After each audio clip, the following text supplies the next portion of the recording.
Assalamualaikum warahmatullahi wabarakatuh. Perkenalkan, saya Fauzan Alfikri, saya dosen tetap di Stikes Sersi Pontianak, pembesnya di program studi S1 Ilmu Keperawatan Pendidikan Profesionals. Pada kesempatan ini, izinkan saya untuk memaparkan pernyataan diri dosen dalam unjuk kerja Tridharma Perguruan Tinggi atau PDD UKT-PT di bidang pengajaran sebagai salah satu syarat untuk mengikuti seleksi sertifikasi dosen tahun 2025. Adapun mata kuliah yang akan saya sampaikan yaitu keperawatan gawat darurat dengan kode SC06 untuk mahasiswa semester 6. Mata kuliah ini memiliki total 4 SKS yang terdiri dari 3 teori dan 1 SKS praktikum yang ditempuh dalam 16 minggu efektif. Adapun capaian pembelajaran lulusan, yang pertama, menguasai teknik, prinsip, dan prosedur pelaksanaan asuhan keperawatan yang dilakukan secara mandiri atau berkelompok pada bidang keilmuan keperawatan gawat darurat. Mampu melaksanakan praktik dengan prinsip etis, suka budaya sesuai dengan Kode Etik Perawat Indonesia. Mampu melaksanakan prosedur penanganan trauma dasar dan masalah jantung pada situasi gawat darurat bencana sesuai dengan standar dan kewenangannya. Untuk deskripsi mata kuliah, pada mata kuliah ini membahas tentang konsep dan perencanaan asuhan keperawatan yang etis, legal, dan peka budaya pada klien yang mempunyai masalah aktual dan resiko yang terjadi secara mendadak atau tidak dapat diperkirakan, dan tanpa atau disertai kondisi lingkungan yang tidak dapat dikendalikan, serta kondisi klien yang mengalami kritis dan ancaman nyawa atau ancaman kehidupan. Setelah mengikuti perkuliahan ini, mahasiswa mampu yang pertama menguasai atau menerapkan filosofi konsep holistik dan proses keperawatan gawat darurat, melakukan simulasi asuhan keperawatan, melakukan simulasi pendidikan kesehatan, mengintegrasikan hasil-hasil penelitian ke dalam asuhan keperawatan, melakukan simulasi pengelolaan asuhan keperawatan, melaksanakan fungsi advokasi dan komunikasi pada kasus kegawat daruratan, mendemonstrasikan intervensi keperawatan pada masalah klien.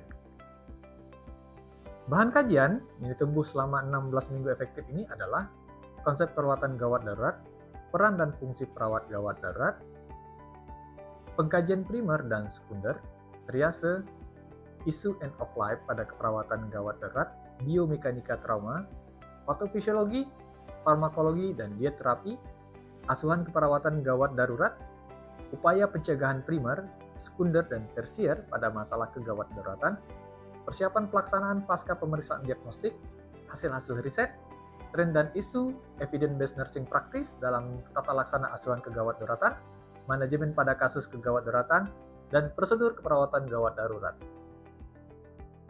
Dalam proses pembelajaran ini, saya menerapkan metode DIA, yaitu Delivery, Interaction, and Assessment. Pada komponen pertama delivery, saya membagikan dan menjelaskan RPS serta menyampaikan bahan kajian secara lengkap dan bertahap, melalui tatap muka secara langsung, baik teori maupun praktikum. Pada komponen interaksi, saya menuntut interaksi aktif dua arah antara dosen dan mahasiswa melalui diskusi dan tanya jawab. Pada komponen asesmen, saya melakukan penilaian mencakup evaluasi formatif yang meliputi sikap, kuis, dan tanya jawab, dan evaluasi somatif yaitu penilaian ujian tulis dan ujian praktikum. Adapun metode pembelajaran pada mata kuliah ini meliputi small group discussion, case study, video assist teaching, demonstrasi, dan simulasi.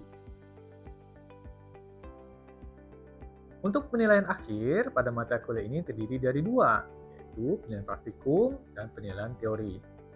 Untuk bobot teori yaitu 60%, sedangkan untuk bobot praktikum ini 40%. Bobot teori terdiri dari komponen sikap 10%, penugasan 20%, seminar kelompok 20%, ujian tengah semester 25%, dan ujian akhir semester 25%. Untuk ujian praktikum, ini totalnya 100%.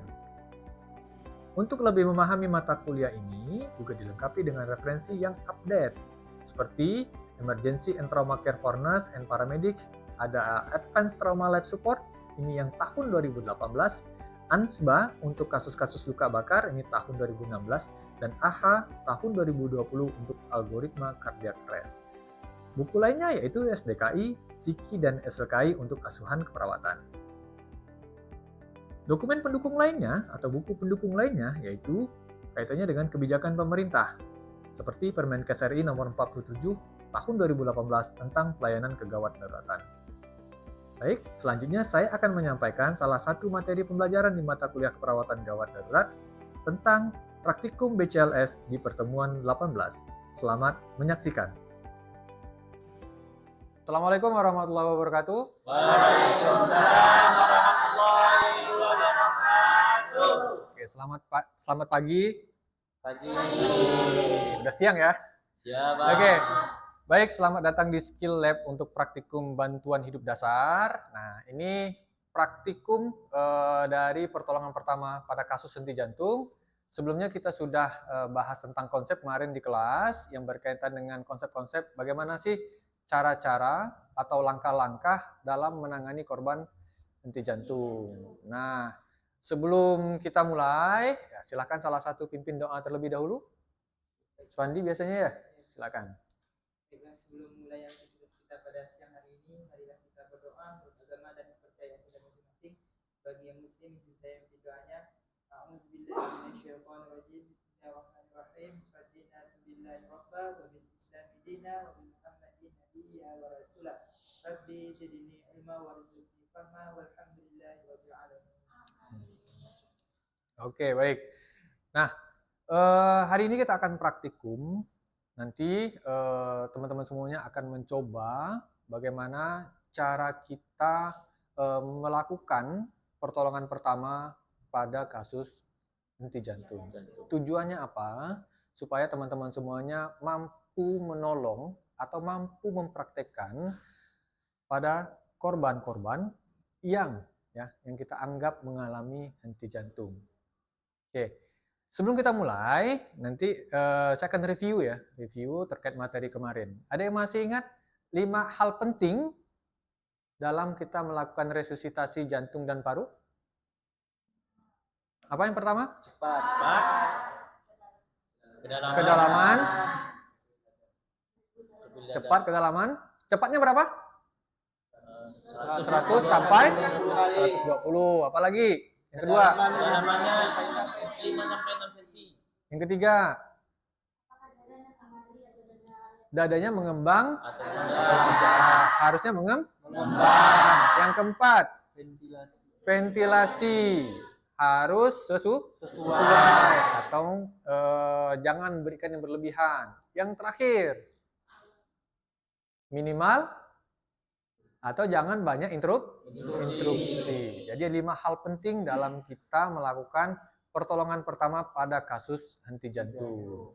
Nah, hari ini kita akan praktekkannya itu dengan metode yang digunakan oleh AHA. AHA itu mengeluarkan algoritma itu setiap 5 tahun sekali. Dan kemarin yang dikeluarkannya adalah tahun 2020. Nantinya akan diperkenalkan lagi di tahun 2026 untuk algoritma yang baru. Nah, teman-teman semuanya sudah saya bagikan, sudah dapat fotokopiannya masing-masing untuk algoritmanya. Nah, itu fotokopian atau algoritma yang akan kita pakai untuk praktikum. Ada berapa langkah? Ada 9 langkah. Oke, yang pertama nanti saya akan kasih kasus terlebih dahulu. Jadi ada kasus yang ciri-cirinya adalah orang yang mengalami henti jantung. Kasusnya kurang lebih seperti ini. Seorang laki-laki kita lihat memegang dada, biasanya tampak berkeringat banyak gitu kan, biasanya basah keringatnya, jatuh, pingsan dan tidak sadarkan diri. Kalau algoritma AHA yang kita lakukan yang pertama adalah amankan diri, amankan lingkungan, amankan pasien. Amankan diri, ada yang masih ingat? Pakai APD. Amankan lingkungan. Lihat situasi lingkungannya, jangan sampai membahayakan penolong. Amankan pasien. Letakkan di tempat datar dan keras. Oke, saya akan praktekkan algoritmanya. Jadi teman-teman silakan dilihat sambil membaca algoritma yang sudah ada. Yang pertama saya akan aman diri dulu pakai handscoon.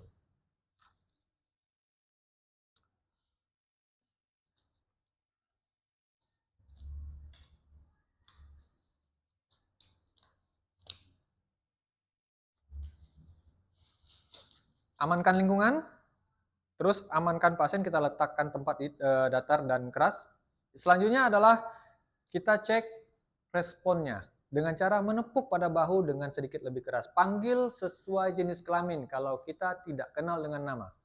Pak, Pak, Pak.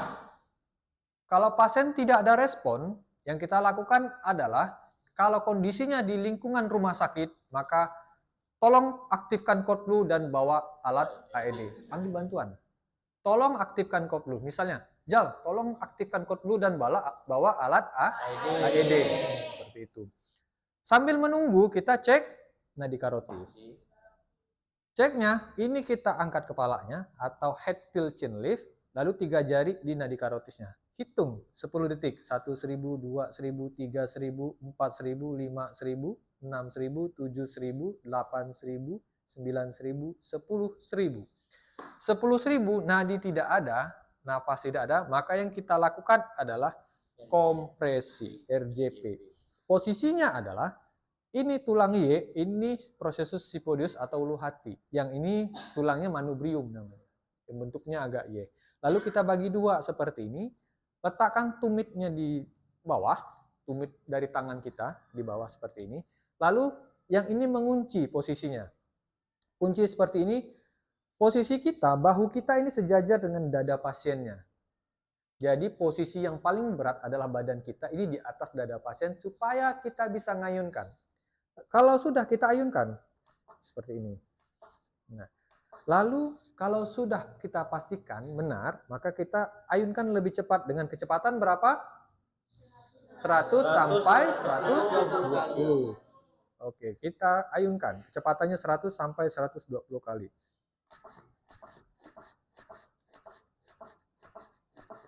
Nah, perhatikan dadanya harus mengembang dengan sempurna. Jangan sampai kita bertumpu seperti ini. Jadi dadanya harus terangkat dengan sempurna. Supaya darahnya kembali ke jantung dan dipompakan lagi. Sampai kapan kita harus pompa? Sampai ada respon pasien. Sampai ada respon. Kalau ada respon, pasien batuk-batuk, tangannya bergerak, dadanya naik turun, matanya membuka, maka yang kita lakukan adalah cek nadi. Ulangi lagi. 1.000, 2.000, 3.000, 4.000, 5.000, 6.000, 7.000, 8.000, 9.000, 10.000. 10.000 nadinya teraba, cuman nafasnya sekali dalam 10 detik. Normalnya berapa? 10 sampai 20 kali per menit. AHA mengatakan 10 sampai 20 kali per menit. Seperti itu.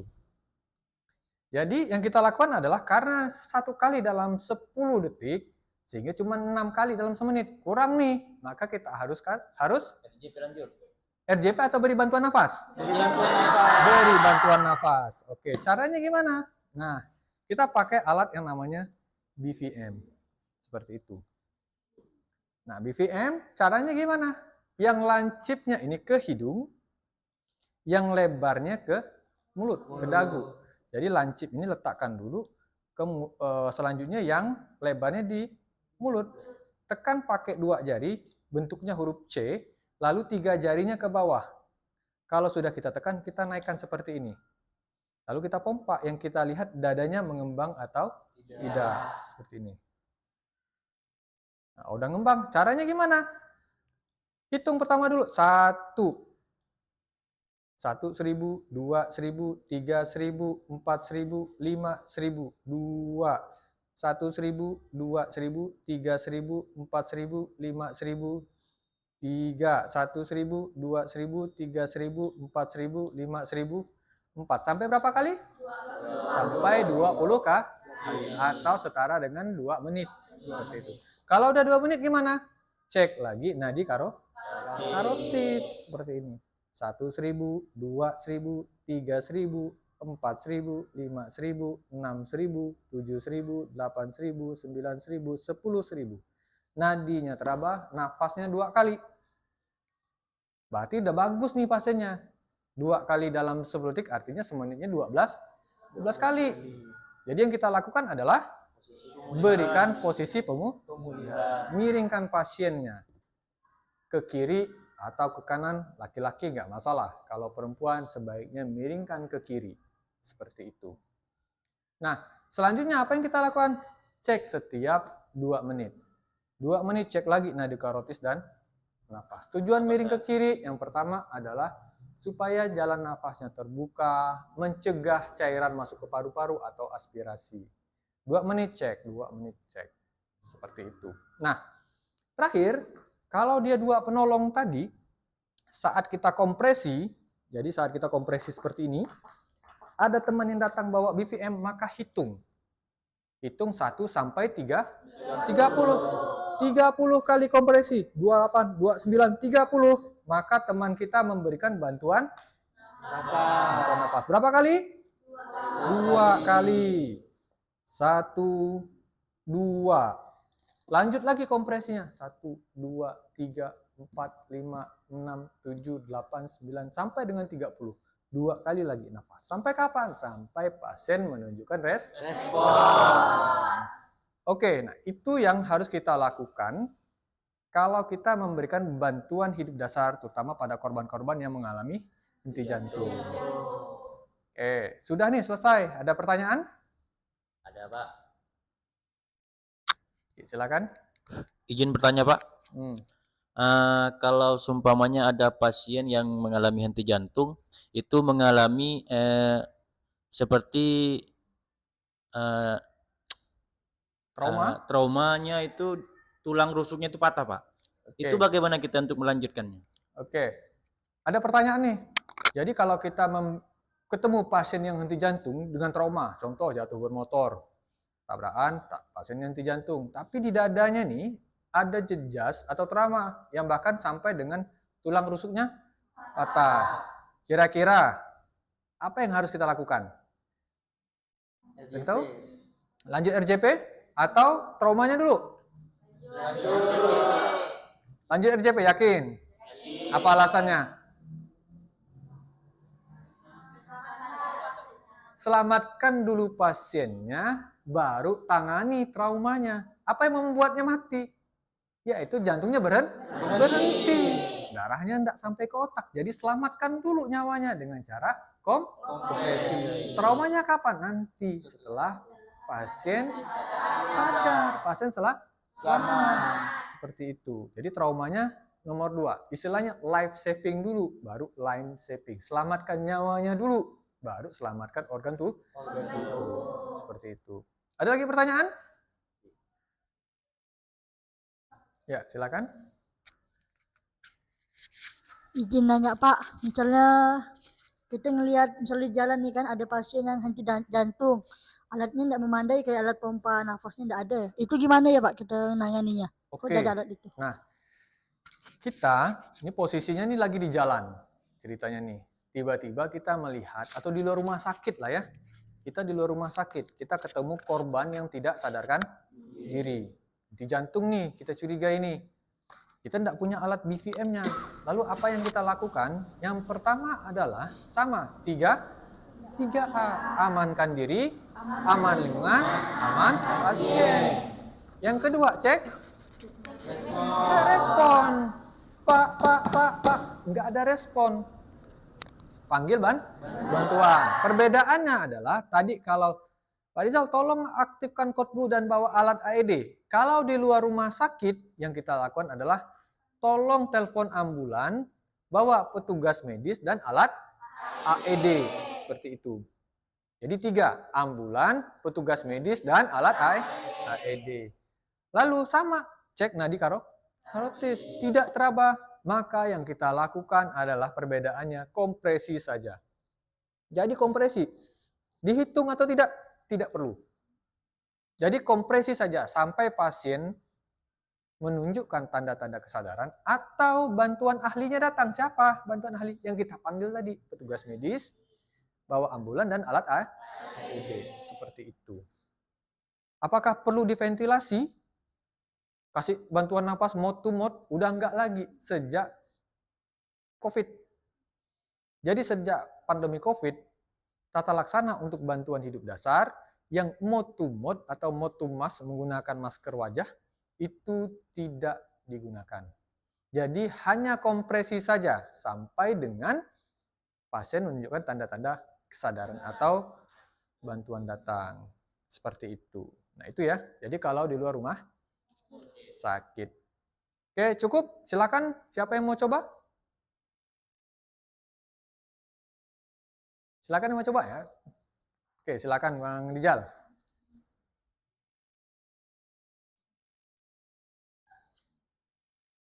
Di sini Rijal. Oke, kita coba kompresinya dulu. Ya. Oke, gimana caranya tadi baginya? Tapi kalau ketemu pasien aslinya jangan gini-gini ya. Jangan bagi-bagi. Langsung. Ini hanya proses belajaran, jadi nanti kalau kita belajar pas mau ujian atau apa, ya kita bagi jadi 2. Coba, gimana cara baginya? Oke, lanjut. Kompresi. Ikuti kecepatannya ini ya.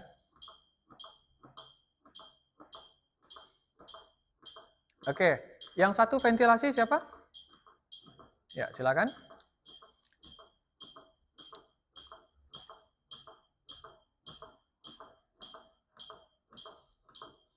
Hitung.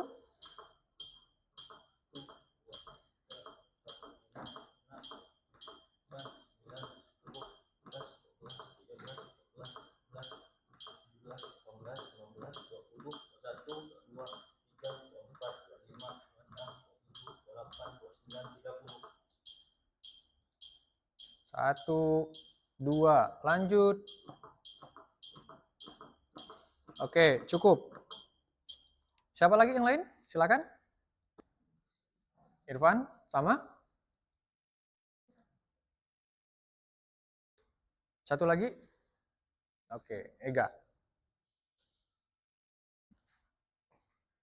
Oke, kita mulai dari algoritmanya ya berarti ya. Nanti yang pertama kali menemukan korban nih Irfan. Yang dimintai tolong Ega, gitu ya. Kasusnya kita lagi olahraga nih di lapangan. Lagi olahraga di jam 7 atau jam 8 seperti itu, tiba-tiba kita melihat ada seseorang laki-laki, dia ciri-cirinya tuh memegang dada, ya kan, tampak wajahnya meringis sekali, jatuh, pingsan dan tidak sadarkan diri. Oke, apa yang kita lakukan? 3 apa? Amankan diri, aman lingkungan, dan aman pasien. Oke, lanjut. Pakai apa? Pakai Handscoon atau APD ya, minimal handscoon.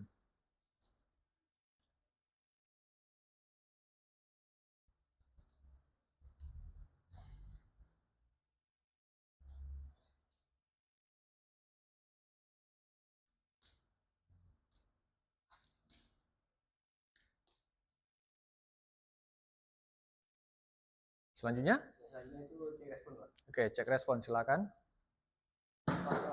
Nggak ada respon. Tidak ada respon, KIK tolong memanggil rekan Korpulu dan membawa alat AED. Oke, selanjutnya? Periksa cek nadi karotisnya, Pak. Oke, nadi karotis.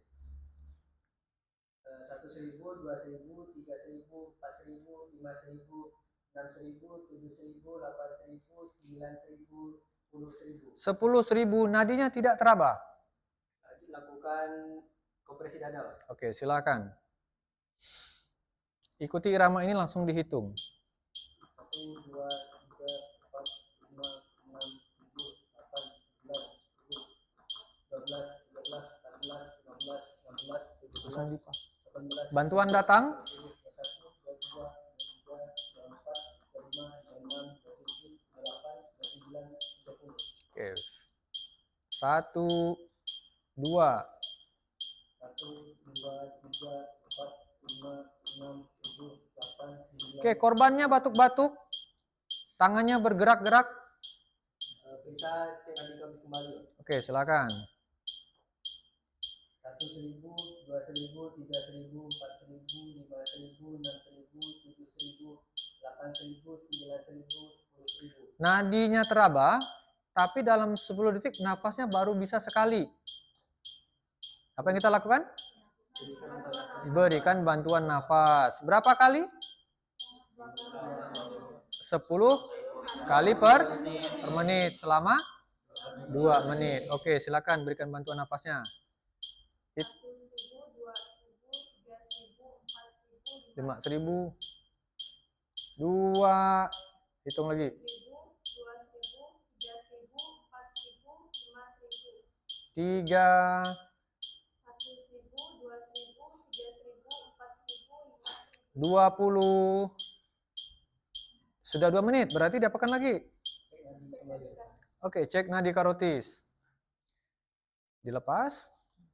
1.000, 2.000, 3.000, 4.000, 5.000, 6.000, 7.000, 8.000, 9.000, 10.000. 10.000 nadinya teraba, nafasnya baru 2 kali. Cukup nggak? Cukup. Kalau cukup, diapakan pasiennya? Di posisi pemulihan. Oke, dan dievaluasi setiap 2 menit. Oke, silakan duduk, berikan tepuk tangan. Oke, tadi kita sudah praktekkan algoritma AHA ya untuk memberikan pertolongan pertama pada kasus henti jantung. Kita review lagi nih, saya evaluasi tadi. Ada 5 hal penting dalam algoritma saat kita memberikan resusitasi jantung paru. Ada yang masih ingat? Cepat. Oke, satu-satu dulu. Kecepatannya berapa? Kedalamannya?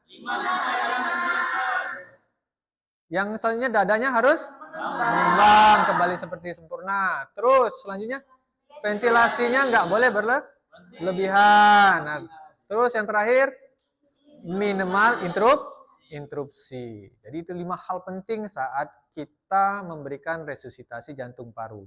Selanjutnya, kapan kita berhenti? Ketika pasiennya ada respon. Yang kedua, bantuan datang. Yang ketiga, terdapat tanda-tanda kematian. Yang keempat, penolongnya kelelahan. Nah, yang keempat, saya kasih tanda kutip ya. Kalau di rumah sakit itu harus sesuai dengan SOP-nya. Seperti itu. Oke, sampai di sini ada yang ingin ditanyakan atau diskusikan? Tidak, cukup? Cukup. Baik. Untuk praktikum bantuan hidup dasar kita cukupkan sekian. Minggu depannya materi KGD lagi kita akan masuk dengan materi yang baru, yaitu tentang luka bakar atau luka cedera termal. Jadi nanti teman-teman pakai bukunya Ansbah kalau mau baca yang berkaitan dengan bagaimana sih tata laksana yang baik untuk luka bakar. Nah, silakan dibaca buku Ansbahnya, silakan download juga bisa. Minggu depan kita akan diskusi. Jadi sebelum kita mulai nanti akan ada pertanyaan atau pretest tentang penanganan pada luka bakar. Baik, sekian dari saya. Terima kasih. Kita tutup dengan mengucapkan hamdalah. Alhamdulillahirabbil alamin. Assalamualaikum warahmatullahi wabarakatuh.